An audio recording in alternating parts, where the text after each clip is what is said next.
प्रत्येक ठिकाणी मैदानाचा वाद, न्यायालयात धावणं आणि बरंच काही। दादर इथे छत्रपती शिवाजी महाराज मैदानात अर्थात शिवाजी पार्क इथे महाराष्ट्र नवनिर्माण सेनेच्या वतीनं दिवाळीच्या निमित्तानं दीपोत्सवाचं आयोजन करण्यात येतं।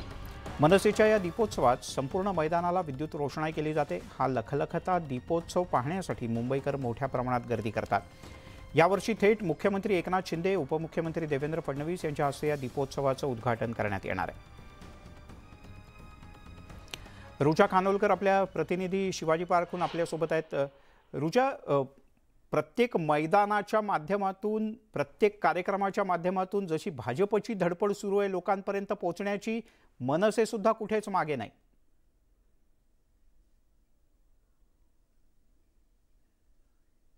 नक्कीच मिलिंद, गेली 10 वर्ष खरं तर महाराष्ट्र नवनिर्माण सेना शिवाजी पार्क मध्ये या विद्युत रोषणाईचं दिवाळीमध्ये आयोजन करतं आणि हा सोहळा अगदी या सोहळ्याचा अनुभव घेण्यासाठी मुंबईकर वेगवेगळ्या ठिकाणाहून इथं येत असतात आणि या वर्षीचं आकर्षण म्हणजे मनसे अध्यक्ष राज ठाकरे यांनी महाराष्ट्राचे मुख्यमंत्री आणि उपमुख्यमंत्री दोघांनाही इथं येण्याचं आमंत्रण केलेलं आहे। दरवर्षी वेगवेगळ्या क्षेत्रातील दिग्गज कलाकार असतील, वेगवेगळी मंडळी असतील, ती इथं हा अनुभव घेण्यासाठी येत असतात आणि या वर्षी मुख्यमंत्री आणि उपमुख्यमंत्री सुद्धा इथं येऊन या सोहळ्याचा आनंद लुटण्यासाठी येताना आपल्याला पाहायला मिळतील।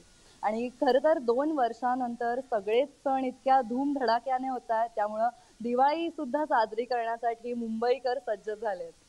मिलिंद। बरं रुचा, तुर्तास धन्यवाद या माहितीबद्दल। त्यामुळे शिवाजी पार्कच्या दीपोत्सवात वेगवेगळ्या प्रकारचे रंग दिसणार आहेत। इंजिनाच्या बरोबर हात जोडलेला, इंजिनाच्या बरोबर आपल्याला कमळ जोडलेलं सुद्धा दिसणार आहे। रुचा, धन्यवाद। तिकडे मुंबईमध्ये बॉम्ब हल्ल्याच्या धमकीचा एक फोन आला आणि या निनावी फोन नंतर एकच धावपळ झाली। एकूण 3 ठिकाणी बॉम्बस्फोट घडवून आणण्याची धमकी या फोनच्या माध्यमातून देण्यात आली। काल रात्री उशिरा मुंबई पोलिसांना अशा प्रकारचा फोन आला। पोलिसांच्याकडून तातडीनं तपास सुरू करण्यात आला। BDDS पथकाच्या माध्यमातून हा तपास करण्यात आला, अर्थात bomb detection and disposal squad.